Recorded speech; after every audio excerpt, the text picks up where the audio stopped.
এই মুহূর্তে মশার জ্বালায় সারা বাংলাদেশের মানুষ অতিষ্ঠ। কোথায় মশা হয় চলুন দেখি। এই মুহূর্তে যে মশাটা হচ্ছে সেটা কিন্তু কিউরেক্স। এই যে পানিটা এখানে জমে আছে, এই ড্রেনটা আটকে আছে, এই ড্রেন বা নর্দমার এই পচা পানিতে কিউলেক্স মশা হয়। এখন আমরা যে মশাটি দেখছি সেটা কিন্তু সব কিউলেক্স মশা, এখন এডিস মশা খুব বেশি নাই। তো আমরা এই ড্রেনে আমরা একটু ডিপ দিয়ে দেখি কি পরিমাণ মশা এখানে আছে।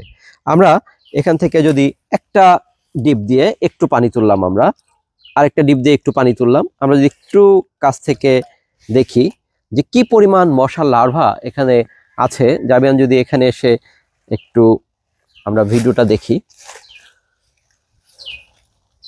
দেখা যাচ্ছে যে এখানে কি পরিমাণ মশার লার্ভা এখানে আছে।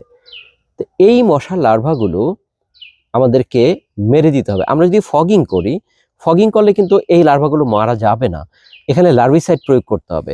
এই পুরো জায়গাটাকে আমরা, এখানে কোটি কোটি মশার লার্ভা কিন্তু এখানে আছে, এটাকে যদি আমরা লার্ভা অবস্থায় মেরে দিতে পারি তাহলে সহজেই মশাটাকে নিয়ন্ত্রণ করা সম্ভব। কিন্তু আমরা যদি ধোঁয়া ছড়াই, ধোঁয়াতে আসলে মশা খুব বেশি মরে না।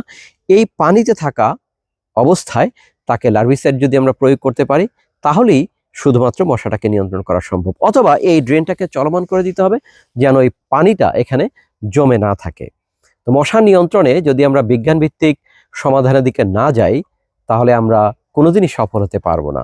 আমরা নিজের বাড়ির আঙিনায় বা বাড়ির সামনে যদি এরকম ডোবা ড্রেন থাকে সেটাকে চলমান করে দিতে হবে, অথবা সেখানে লার্ভিসাইড বিশেষ করে টেমিফস, বিটিআই এগুলো প্রয়োগ করা যেতে পারে।